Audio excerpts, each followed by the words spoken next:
Alright, welcome back to the channel. I'm reacting to more stuff live on stream, doing Saturday streams every Saturday in the evenings. And I saw this across my timeline on YouTube, and it was kind of similar to the Jubilee videos where we have Palestinians and Israelis talk to each other. I'm genuinely curious to hear this conversation. Um, Different from like the Hassan video, I'm sure we're gonna have a lot more conversation of substance, right? Not just backseat drivers, not really To my doing oppression. anything, And there's no but such like thing as talking. liberation for you without liberation for me. We traveled to Judea to bring.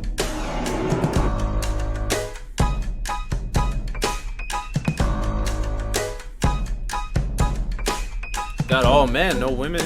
But maybe if it was in a different situation and we have the power, maybe you would believe.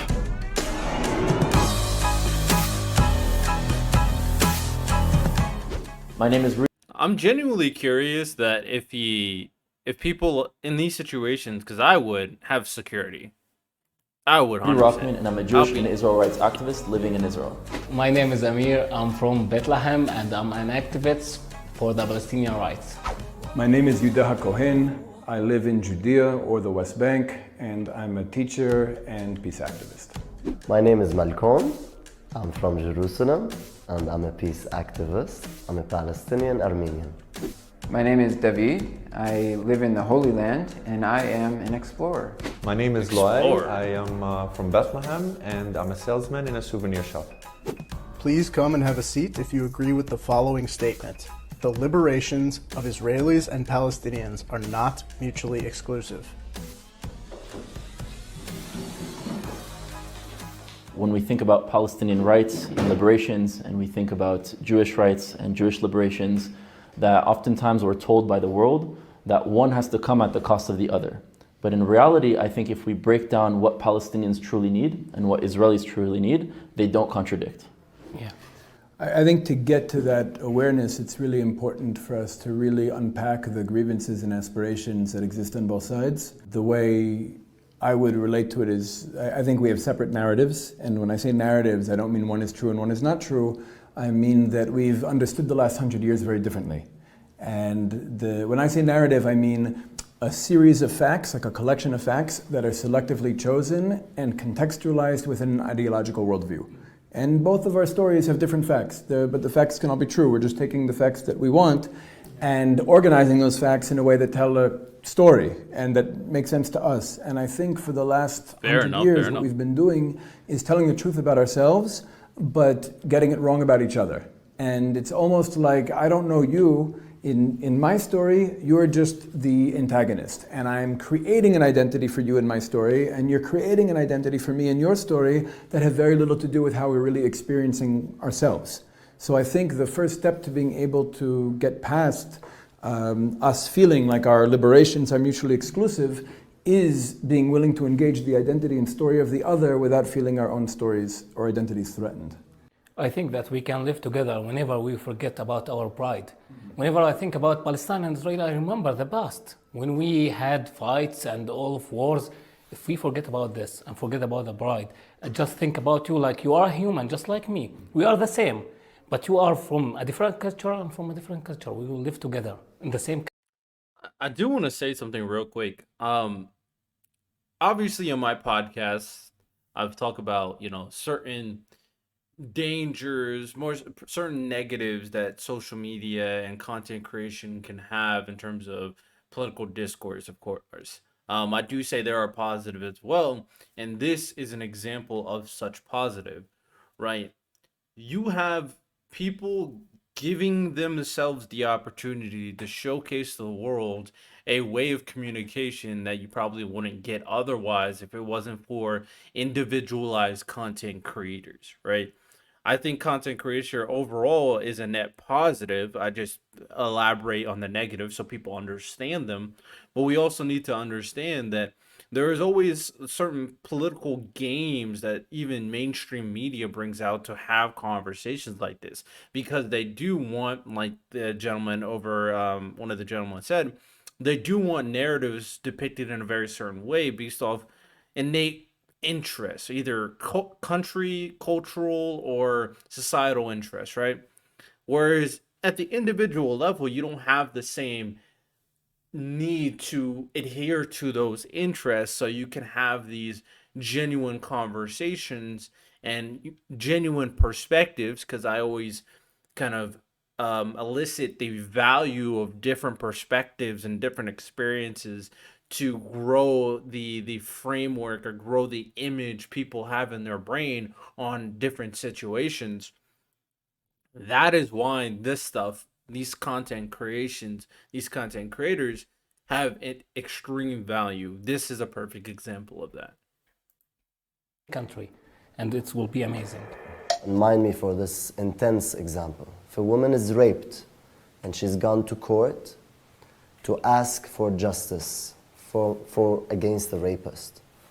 Now, if during this traumatic experience she's going through, if she found anything that's sharp, any knife, anything, and she tried to finally defend herself, and maybe she finally felt the power to cut his head off, his hands off, his legs off, to make him like into this non-human shape. And if she goes to court and there is evidence that he was raping her, people would laugh at the judge if he tells, oh, how savage are you, you're doing this to the man. Okay? So the suffering of the rapist, because she is the one who is attacked first, is very different. It's not measured equally whatsoever with the rape, from the rapist. Because the raped is the victim. When we're speaking about an oppressor with power who can end the suffering of both, just like that, we cannot equate it with this suffering. So I want to answer back because on the premise of what you said, I agree. I'm very interested on this point of view because, from my understanding, based on where they want to kind of edge it, like this is where this generation of conflict affects this current situation. I don't know where that, maybe it is 100 years ago. I read that this gone back to like World War II, either World War II or World War One, which I don't even remember what year that is, to be honest. So long time ago, obviously. And there's just a lot of back and forth. The biggest thing, I'll just let him talk. I'll let him talk. Agree with you that if we look at the power structure today that exists and we try to compare which one is more powerful, there's no doubt, I think we all agree in this room, that Israel has the power. That means we have also the responsibility to change the situation. There's also another element that Palestinians are also suffering under the PA and Hamas that isn't even part of this conversation. But the way that the Zionist perspective and the Jewish perspective, Jewish liberation perspective experiences it, that in 1948, we didn't all come. There were many Jews that were living here still. And Jews came not only from Europe. Yeah. The places that we last lived in were our experience in our diaspora before we returned home.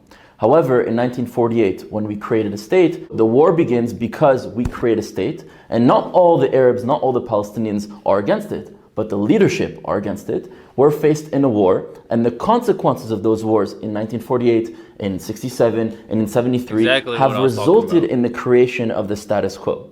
So it's not because Israel came and said, we need to kill or we need to displace, but it's because there was a war. So what I have to say to you is that I think when we look at suffering, we have to understand the greater context. Now, you used the example of rape. For our perspective, we see ourselves as that woman that is walking down the street, and all of a sudden we're being attacked. We're being at war and from all the surrounding Arab nations. And remember that at that time, Israel wasn't strong like it is today. It didn't know if it'd have a next day to live. So it's attacked by all the surrounding Arab countries. It defends itself, does things that are right and not right along the way. People suffer from it on both sides. And then the consequences of that suffering is always pinned on Israel.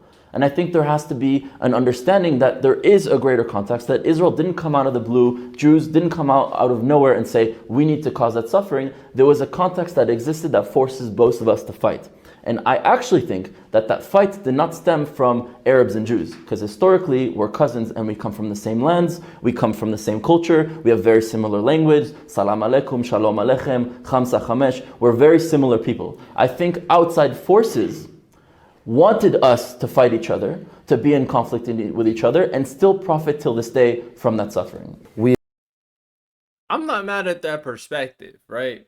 I'm not mad at that perspective. I don't know who he means by outside forces. Obviously, I feel for him.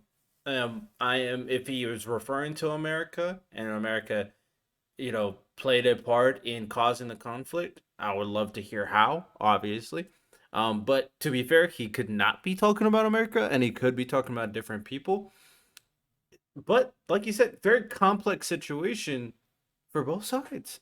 Like I keep saying. We need to realize we have different perspectives of history, and that's where it's not really defense to us. And it was Theodore Herzl and the founders they were very, very proud to say this is a colonial settler movement. They were not hiding it because they were supported by the European powers, mainly the British, and they were promised. And it was totally, to us, in our eyes, totally biased towards European colony. Now, this is sometimes something I hear very often from Palestinian activists, but the explanation to that is that the vocabulary that these individuals had was a vocabulary that existed in the midst of colonizers. And when they were using this word, they didn't mean foreign empire coming, taking the land of a people and exporting the resources outside. They meant the development of the land. So I think the tools to go and develop the land to revive it. But each one of them didn't connect to the mindset of a colonizer. Bro, I need everybody who is interested in the Israeli and Palestinian conflict need to just watch this video of two people invested in the situation, invested in the conflicts, know the history of their people, because I obviously did my research, but my opinion is just my opinion. I really have no stake in what is going on. I'm most of the things that I cover tend to just be American issues that I can actually do something to help. This is something that is beyond anything that I can really help with. The people that need to solve this are Israel and Palestinians. They got to solve their own issue. Support and advice and all that stuff obviously can play a part too, of course. But I do so far 7 minutes in, excellent video. This is not our land, but we're still going to take it and force the people to be oppressed. They really, from the bottom of our hearts, felt this is the only land, not that we can be safe in, because we could have gone other places, right? Angola, Birobijan, Madagascar, Uganda were places that were offered, but the Jews said no. It was the place that we can go back to our ancestral homeland of where we belong. And so although they use certain terms that I reject those terms, I would never consider what we should do as a colonial project, but they use those terms because they only saw the world through that premise. Because they were colonized. Yeah, because they were mentally colonized, right?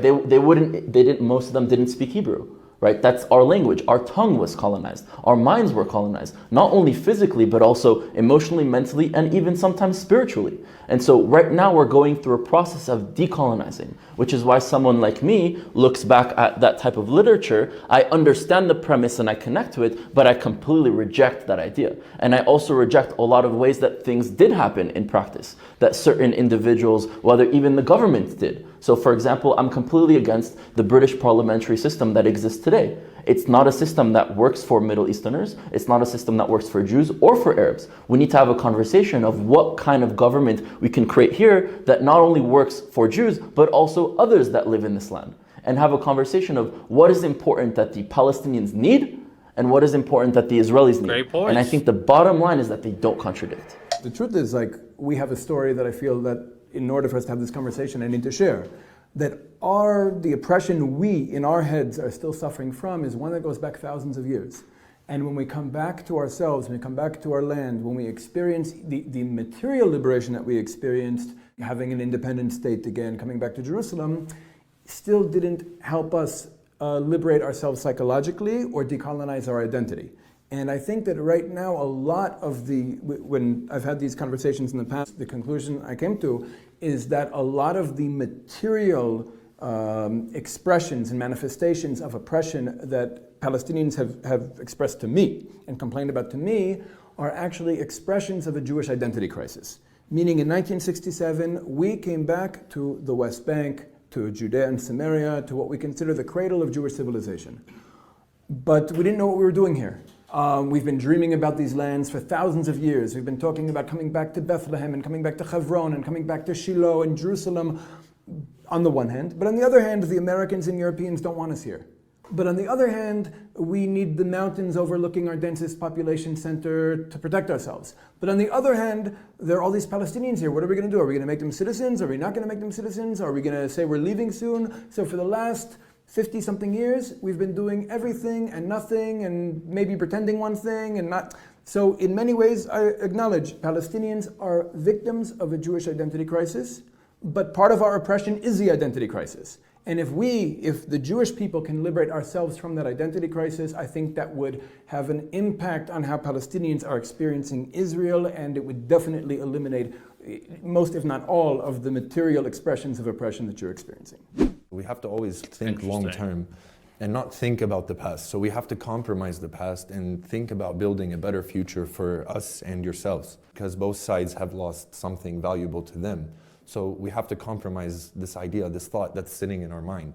And we can't always keep thinking about it saying, oh, well, my great-granddad was a refugee, or, you know, whatever, my cousin died in whatever battle. Like, we have to forget this, we have to compromise, and we have to look for a better future. Because if we don't do that, then there is going to be no future. You know, I'm not saying risking your identity or forgetting who you are or where you come from or what your roots are, but we have to forget the things that we lost or the things that hurt us.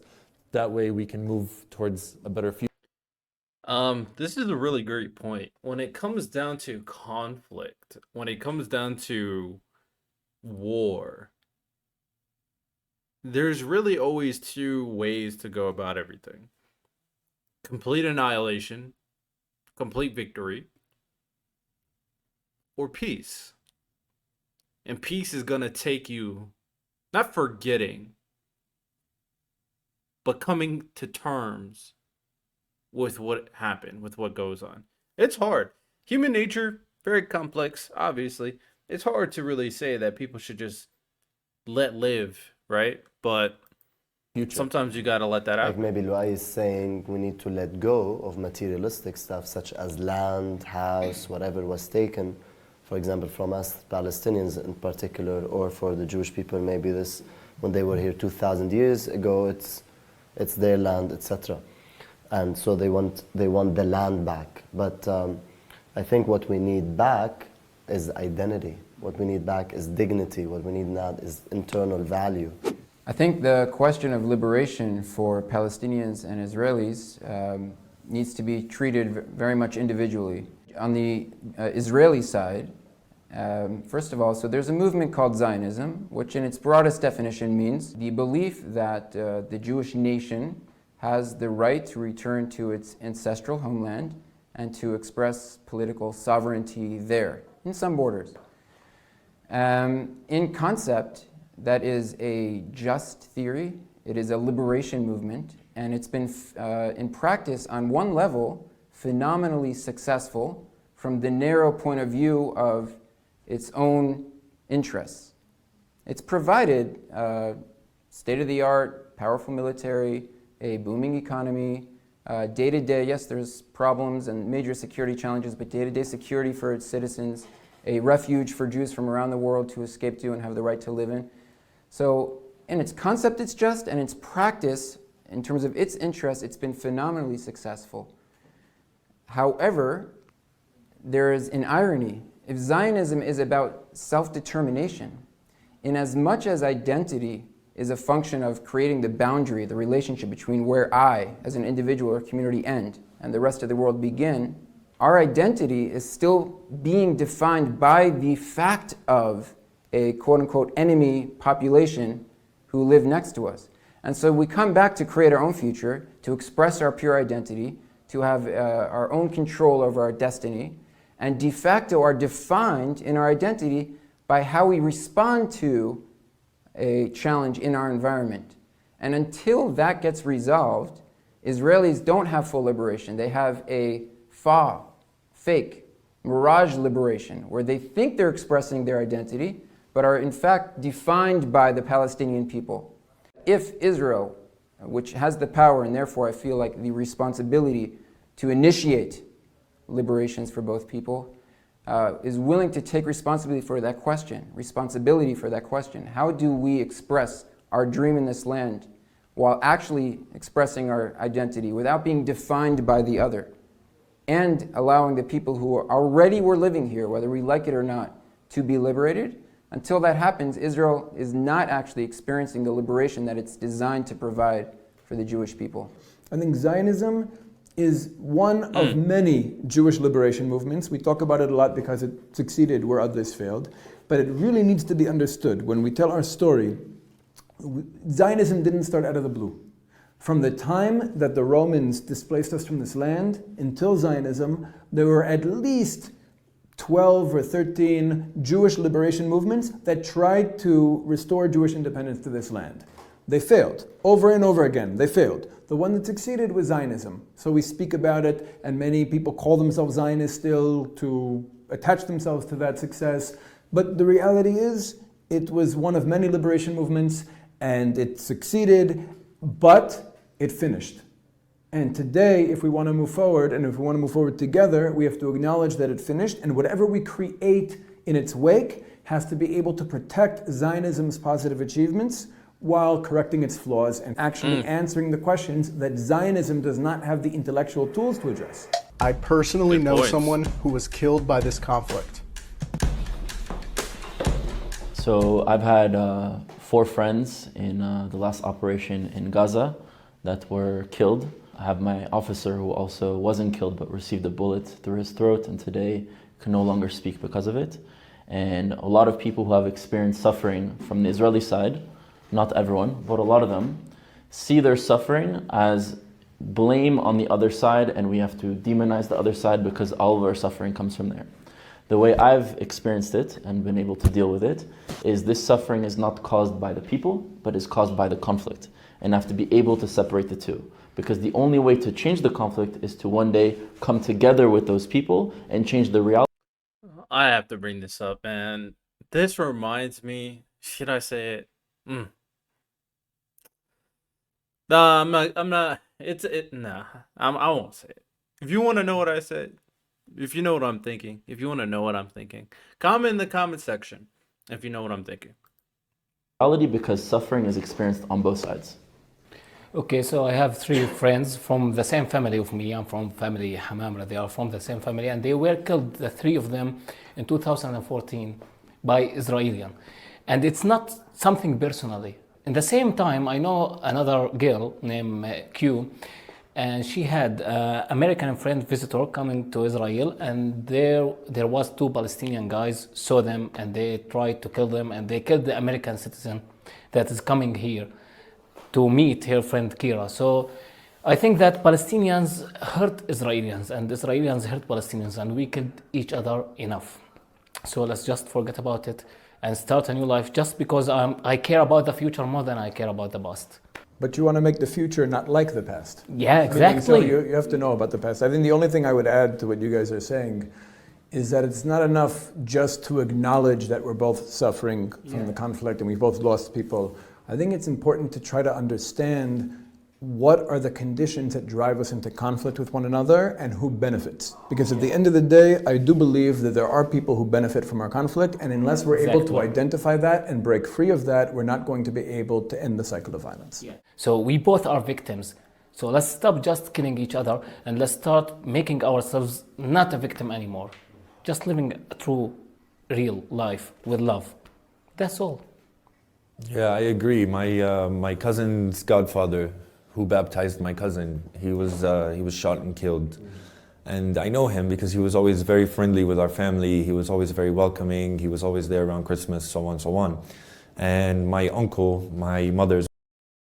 I didn't know. It's irrelevant. Why am I bringing this up? But I didn't know they celebrated Christmas. I'm just being honest. I didn't know. brother was shot in the leg. So it made me very angry, it made me very furious. But, you know, when I sat down and I thought, like, what's the purpose? What is the point to be so angry? Like, you know, as they say, life goes on. So what is the point of getting revenge? It's just going to create more conflict. So yes, it's painful. All of you have experienced that, so you know the feeling. I have the power to forgive because I have Israeli friends. I've met many Israeli people. I've hung out. I've had drinks, celebrated birthdays, mutual friends. We've actually sat down, introduced me to an Israeli. No problem at all. See, we as a Palestinian, we only dream about a normal life. We don't want anything else. And that's what Israel can do because you have the power. You are the one who decide here. Whatever will be in the future, you decide, not us. You know, and I know, and everybody knows that the decision is yours. So take your time, but take a good decision because we are talking about millions of people who are going to live just by your rules. And you can now stand up from Tel Aviv and go to take all the Middle East for you, and all of it will become Israel. You can do it. I know Israel have the power. Israel have everything, and you are nice to us because you can kill us in any moment, all of us, but you never did.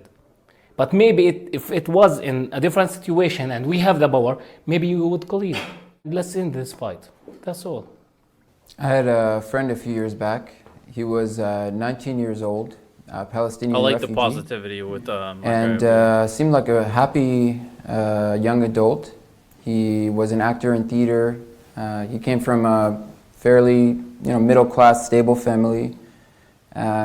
Yes, there's challenges living in a refugee camp, but his life on the surface didn't seem that terrible. And one day he crossed the wall into Jerusalem and exploded a bus, and he died in that occasion. And it just, to me, it was obviously painful to watch. But it showed me how deep-rooted some of the traumas are, where you may not even see it manifest on the surface. Someone who seemed like such a normal 19-year-old kid, having fun, joking around, working, playing, could so easily be motivated to do that. And it helped me to reflect on how deep and integrated our traumas might be in our lives and our identity here.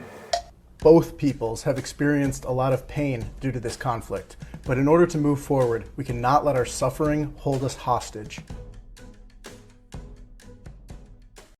I mean, that's wait, he didn't sit So down. like we've discussed before, I think a lot of us have experienced suffering in different ways. And I think it's never a competition, at least for me, as to who suffers more.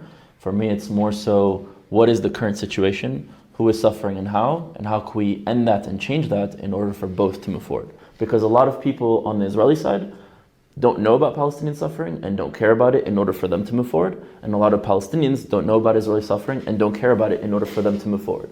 And the question is based on, do both sufferings have to be taken equally into consideration in order for us to move forward? Not about which one is worse, which one started first, which one is more responsible, but do both need to be solved equally in order to move forward?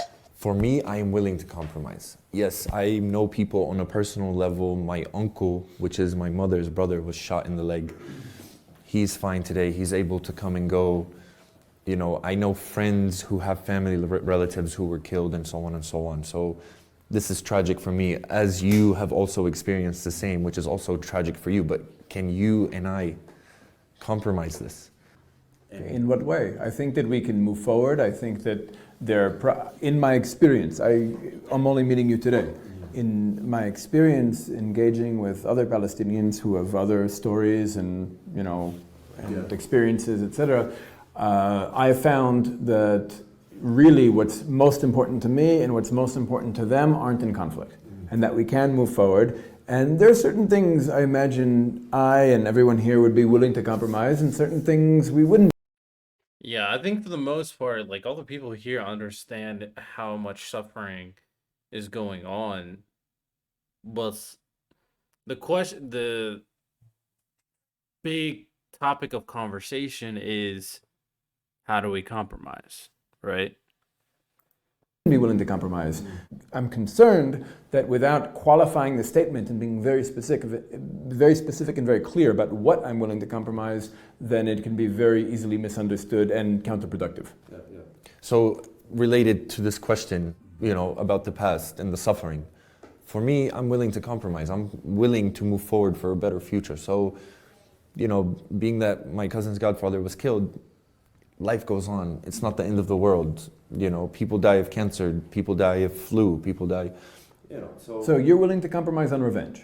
I'm willing to compromise on revenge. This is really important. The suffering is what people are holding revenge for. And this is what many think, like many people are not willing to forget, especially for someone who lost their mother or their father or their brother or their sister. Very true, very true. But like I said, you have to let go of some things to build a better future.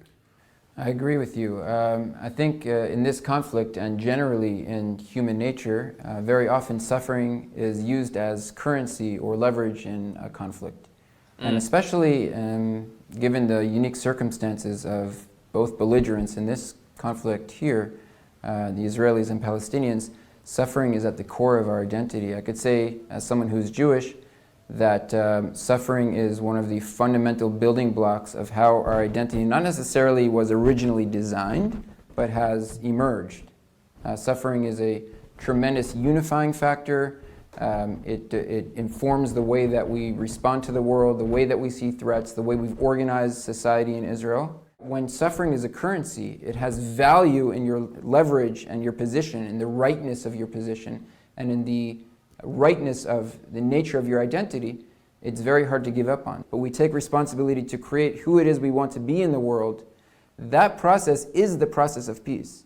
I really think that the problem started with us when we were children. Because I remember myself as a kid, and my mom wanted me to sleep, so she only told me, if you will not sleep now, there's a Jew who is coming to kill you. So I go to sleep directly.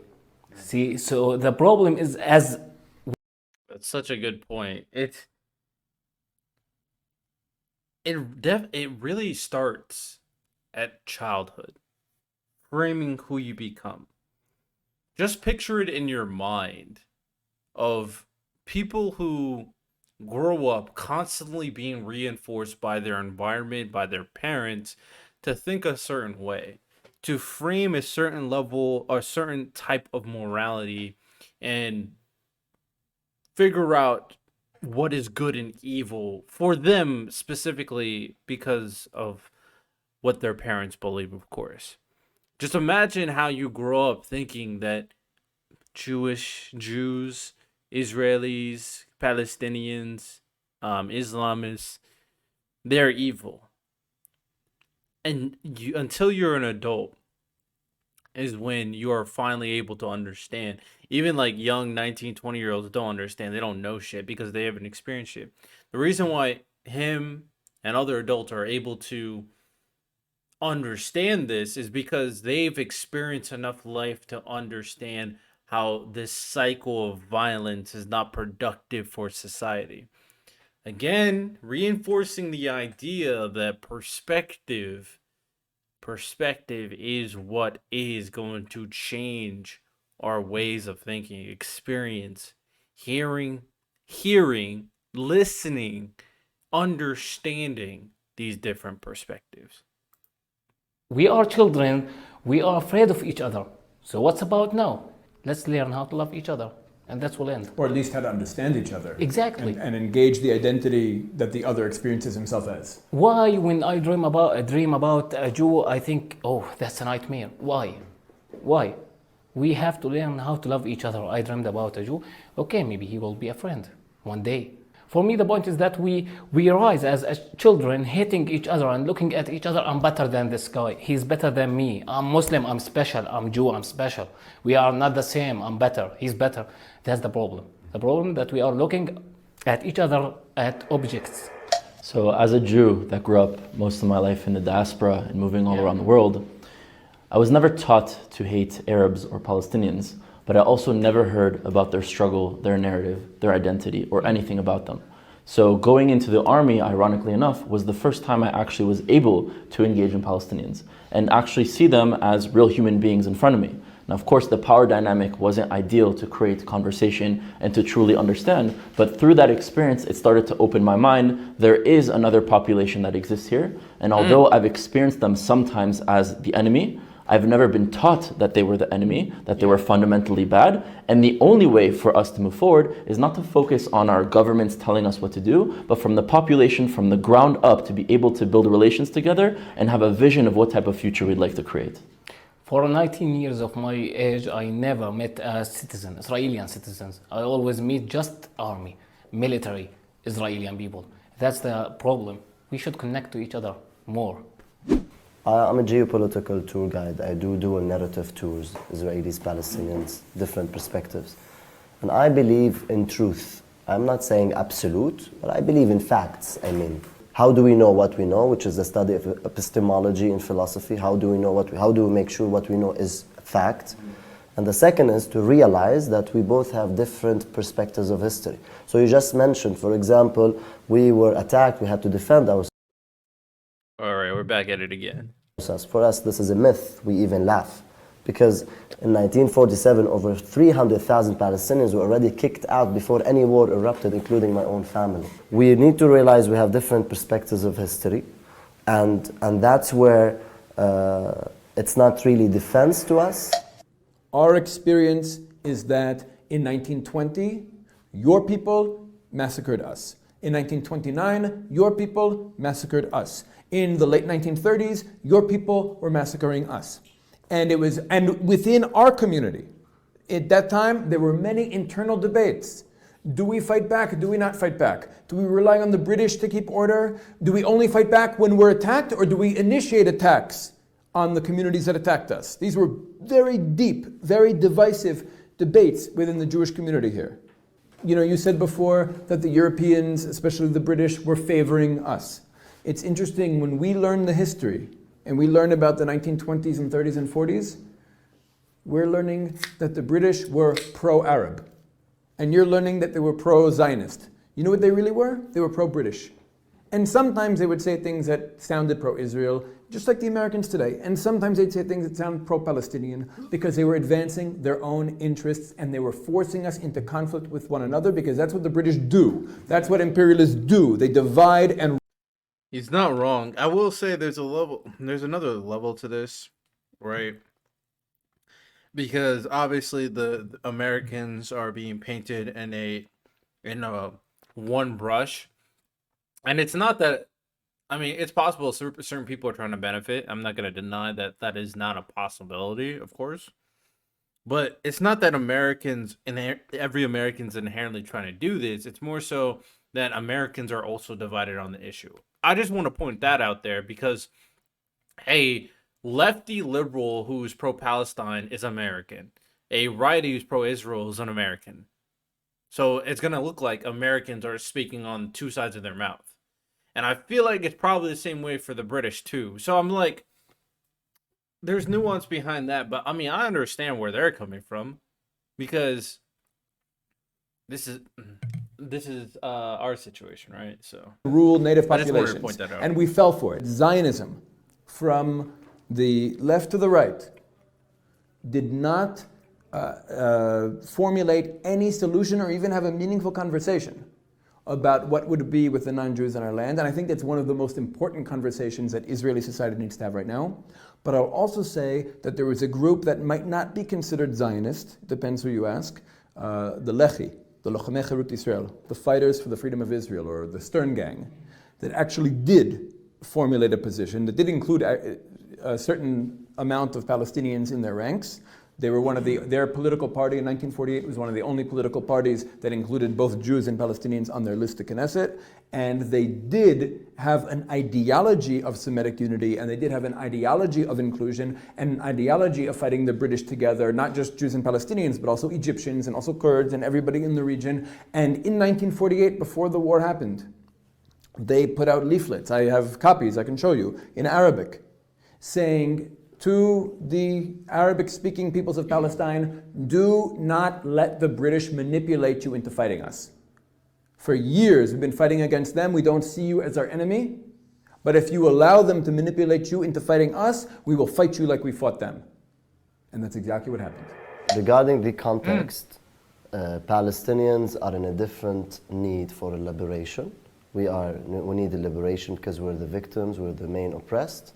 And so we need a liberation from an occupation, from a regime, from our whole historic right to come back here, which is very different today for the Jewish person who lives here. at this point, Israeli society sees Palestinians as part of a broader Arab collective that has tried countless times to wipe us out. And we really think, I know this is going to shock you, we really think we're the weaker party in the conflict. And that if we aren't able to maintain control and a military edge and even allow ourselves to be subordinate to the interests of foreign empires in the region, then we can't survive. Our liberation is not just a nice thing, yes, I want to stop raping you, and therefore you need to be sensitive to my suffering. I'm saying that the suffering you're experiencing is connected to my oppression. And there's no such thing as liberation for you without liberation for me. And there's no such thing as liberation for me without liberation for you. They're intertwined. We can't get away from it. I don't want to compete with you. I don't want to show you my suffering and look to see yours. I want to end it. I want to move forward. And the only way to do it is to be able to really understand the actual material conditions forcing us into this situation. The involvement of foreign powers like Europe and the United States has done more harm than good.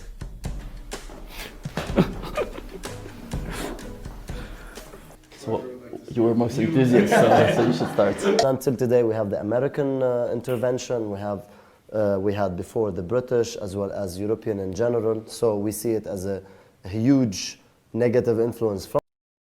I will say this though. I'm American. I live in America. And I will defend America, but I will have an open mind. From a Palestinian perspective, it was totally biased towards the Jews. Until today, we see the Americans in particular biased towards Israel, and so that doesn't help whatsoever, and it just serves, or it serves mainly not only maybe their interests in the region.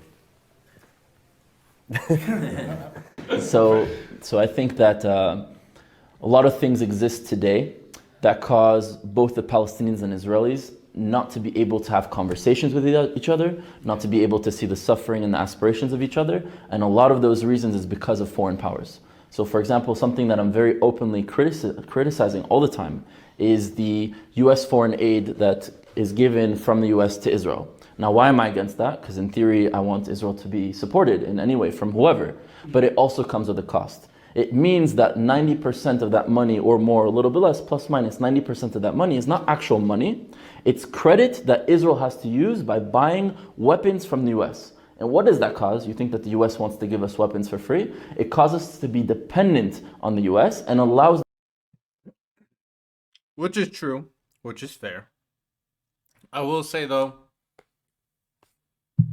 I've already said that once the US picked a side, it made things murky. So I get this point of view. The US to dictate certain elements of what Israel is allowed or not allowed to do. And because of that, because I believe fully in that the people living on this land should have the rights to themselves and not be controlled by other nations or other empires, we need to be the ones that take our control back and be against these individuals or these powers that force us to be separate. It's 100% now, but the truth is anyone who understands, if any Israeli who understands how foreign aid actually works as a tool of empire would be against taking aid. And yes, the weapons don't just come to Israel, the weapons are going to the Palestinian Authority, it's going to Egypt, it's going to Jordan, it's going to Saudi Arabia, and to Bahrain, and to all other people, meaning the parties that we trust to broker peace are the same parties who make the most money from our conflicts. That should be understood. And the foreign aid, like you said, the military aid is really just corporate welfare. It's an American government subsidy to its own arms industry. At the end of the day, that's what it is. But this idea that the British and then the Americans up till now have been pro-Israel is exactly how what they're doing. It's a little disingenuous. Like, yes, is there a benefit to America when it comes to military and stuff like this? Yes, because at the end of the day, we got to realize that war has always, throughout the entirety of history, has always turned a profit. And we also know that they reinvest that to make themselves stronger. Right. So how are we going to help someone else while also not making ourselves stronger at the same time? Israel would do the exact same thing if they're helping another country. Right. So I wanted to point that out. Second thing I want to point out is that I've already said that, obviously Americans have different points of views depending on the conflict. But at the same time, it's not like Israel doesn't need our help, right? If Israel or Ukraine didn't get help from us, then they would be in a worse situation. So I understand where you're coming from, but conflict has already started. So if you want to have the best chance to win the conflict, of course you're going to ask for help from the greatest military power in the world. So I get where they're coming from, but at the same time, let's not be disingenuous, because Ukraine needs America's help. So yeah. Works. Meaning, when I hear you say that, I see you as a victim of their propaganda and their tools, because really they're not pro me and they're not pro you. They're pro their agenda, and their agenda involves you hating me and me hating you and us fighting with one another and buying their weapons. So if we can acknowledge... Best way to unify people is to have a common enemy. What do the people think about everybody's common enemy being America? Oh, it's kind of crazy, right?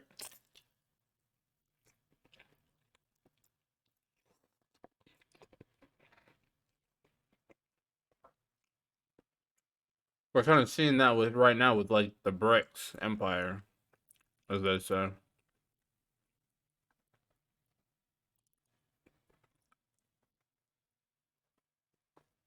That's what happened when you're the strongest country in the world, though.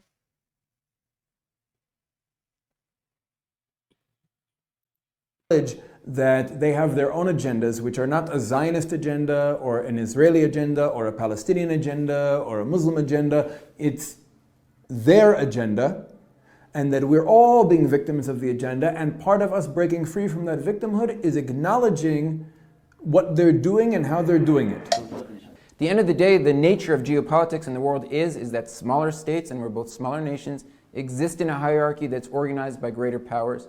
That is the law of the jungle. It's the way that life works. There is no existence in a vacuum whatsoever. The foreign powers have made tremendous mistakes. They absolutely play for their interests, and they have played an extremely important role that's sometimes unseen or not experienced directly in dividing and keeping the peace at times, if not for which there would be far greater bloodshed and much, much bigger problems than we have today, and we need to be grateful for that, I think. It's a crucial location. It's not in Israel's interest or the Palestinians' interest. I need him to say that again, because we need to be grateful for what I said. Greater bloodshed at times, if not for which there would be far greater bloodshed and much, much bigger problems than we have today, and we need to be grateful for that, I think. It's a crucial location. It's not in Israel's interest or the Palestinians' interest. It's in America's interest to have full control, just like Iran has, the relationship with Hezbollah. It's not in Hezbollah's interest, it's in Iran's interest. So this is a crucial location for military bases, for trade, so it's not in our interest or your interest. We are the ones that are losing here while they are benefiting. I support the two-state solution. Well, I'm curious about this. I support the two-state solution as well as one-state solution, but I think a two-state solution can be temporarily amazing if it can bring imminent peace now, the fastest way of bringing at least peace, relationships, and sovereignty for us Palestinians over our own people, our own land, our own future. And then maybe if we live together as two states in peace, maybe we can create united nations of Israel and Palestine in the future. We can't build a bridge between Palestine and Israel and there is a wall between us. We can't. First, remove the wall, then think about one country solution. But while the wall is existed, there is no one state solution. That's the fact for me. So I'm completely against the wall that it exists. I think it forces both populations to experience each other as either an enemy or a foreigner, and they never actually are able to experience one another, which causes a lot of us to be raised with either misconceptions or even sometimes hatred. So I'm against the wall. The reason I'm against a two states is because I always focus on two things when it comes to both people: fulfilling the aspirations and solving the injustices. I don't think that a two-state solution fulfills the aspirations for both. Definitely not for Jews, and also for Palestinians who want access to movement and being able to visit their cousins and their family in Akko and in Yafo, and for Jews to be able to live in Shechem and Bethlehem and in Hebron, in places that are fundamental for us. It's the central homeland of where we believe is our homeland. Then there are other elements. There are 600 to 700,000 Jews living in Judea and Samaria, the West Bank today.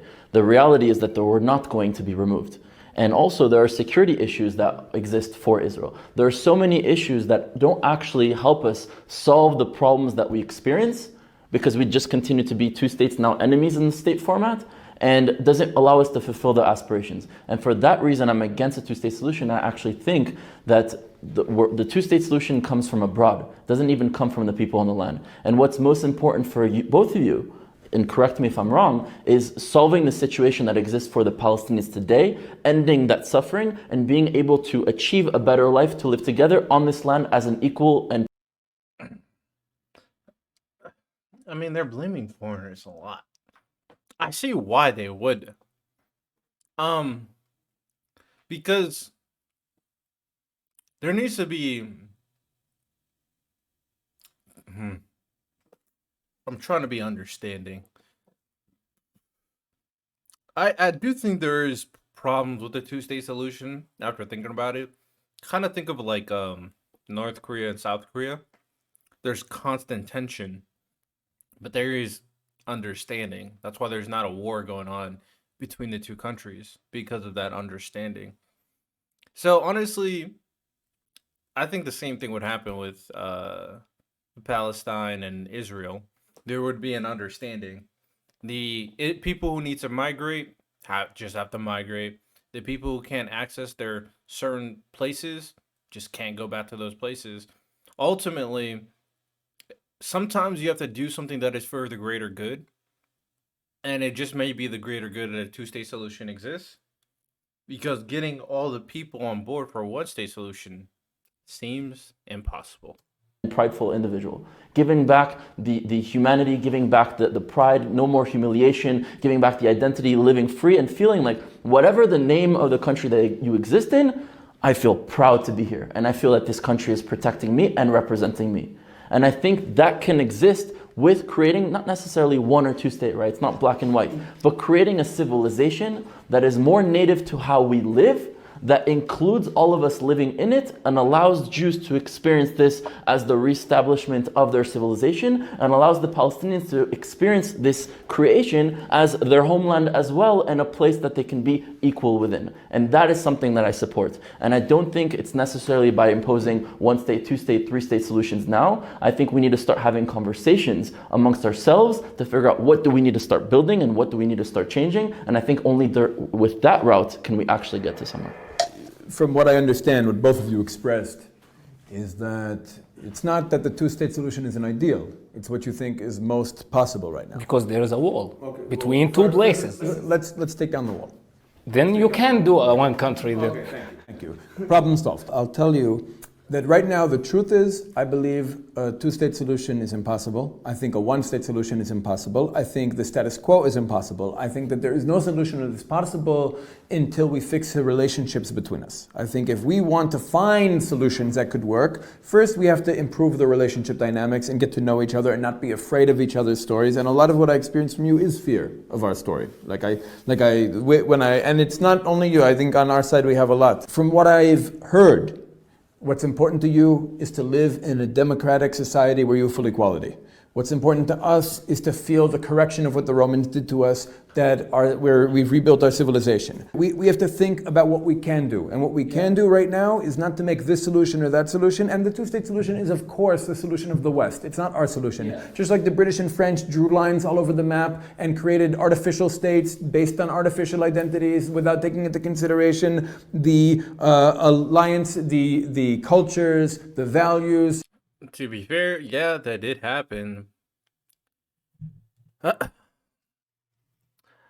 I mean, the reason why I want to push back with all the with all the kind of like finger pointing for the West is because all countries have interests. All countries have connections. America is allied with Israel. America has a very powerful Jewish population. America obviously has, monetary interests, obviously.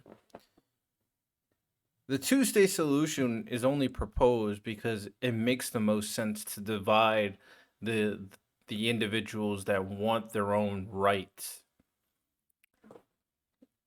The Gaza and Hamas doesn't want Israel infringing on their right to be self-governed. That's why Gaza is a thing in the first place. That's why the PA is a thing in the first place. That's why Hamas is a thing in the first place, because they want to self-govern. We are just Americans, the West, we've seen it. They tried to broker solutions before.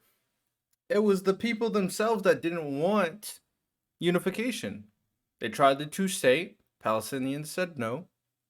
Israelis are now saying no. And the whole one state is just not working. Maybe as time goes by, people like this can broker this conversation.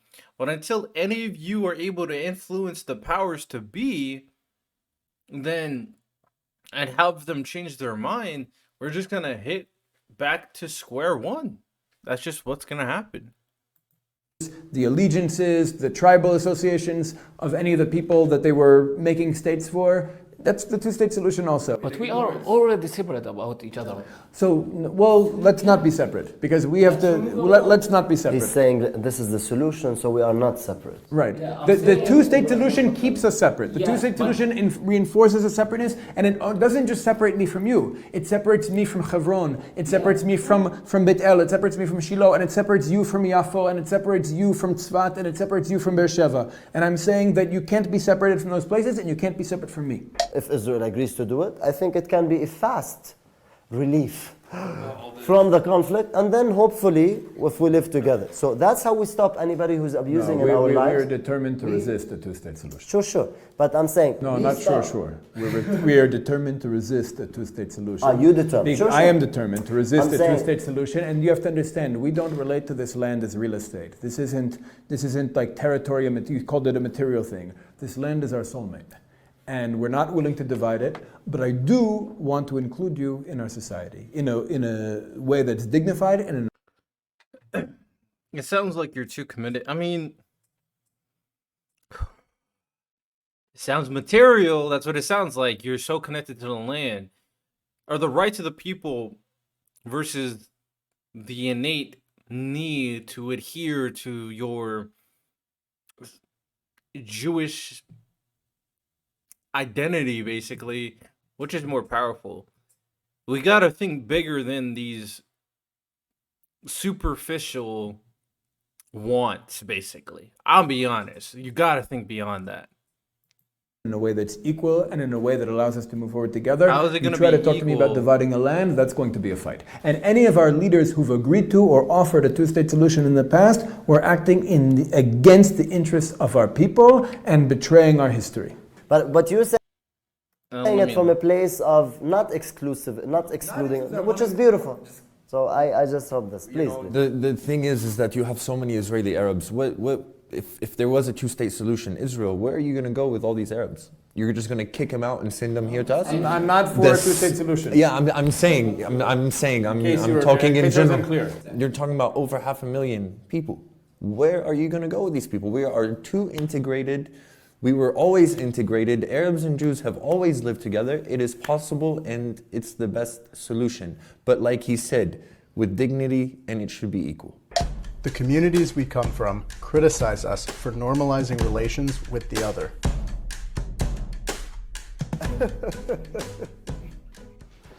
I think this is one of the big similarities that we have, not only because we've experienced each other differently, but because a lot of the times when we start opening our hearts, I think everyone here has a very big heart and has first an interest of being able to move forward. And when we try to focus on building that, a lot of people that have experienced so much trauma or are living in a limited mindset of seeing the only way that I could succeed is by taking out another, basically a zero-sum game. There's the only way I can go forward is by removing the other. It causes them that sees us willing to be open and having those conversations to have a negative attitude towards us. But I think a lot of them don't understand the nuance of what we're speaking here. We're not talking about giving up on our aspirations. We're not talking about giving up on the needs to end the injustices that we experience. We're talking about that as well, but we don't see it happening at the cost of the other. Because the way we see it is that we don't see a future where Palestinians disappear, and we don't see a future where Israelis disappear. So if we're both going to live here, we have to be able to create a reality that Most replay. Sorry about that. I'm gonna watch the most replay. I'm probably gonna wrap it up. Of Jewish liberation, not as a retreat from it, not as a compromise on it. I'm not compromising. I think that what's important for them to understand, and I think it's a mentality switch that needs to take place on the Israeli side, is that by me engaging with Palestinians and by me trying to imagine and work towards a just solution in this land that's inclusive of both peoples, it's not me retreating from Jewish liberation, it's me trying to advance Jewish liberation. When I talk to you, I'm speaking to you as an advancement of Jewish liberation, not as a retreat from it, not as a compromise on it. I'm not compromising. I believe that this is one of the objectives of Jewish history in the post-Zionist world, and that means I need to engage you, and everybody can do their own cheshbonot, everybody can do their own formulation of analysis, but the conclusion I've come to is that one of the major goals of Jewish liberation now is peace with you. Just like the same as reviving the Hebrew language and fighting the British to free our land. And by the way, you should know that according to official British documents, they left this country because of Jewish terrorism. That doesn't exactly fit in with your narrative of us being a proxy of theirs 100%. I believe. I'm gonna wrap it up there. Honestly, I reacted to two very interesting videos, and I think that's good enough for me. Honestly, got other stuff to do, but man, it goes to show that this is a very complicated situation, very hard to really say, but understanding is obviously going to be the way for solutions to be achieved. And I do recommend Hassan, with all his brain fog up here, to react to this video on his stream. Hope you guys enjoyed, of course. You have a good one. Take care. Peace.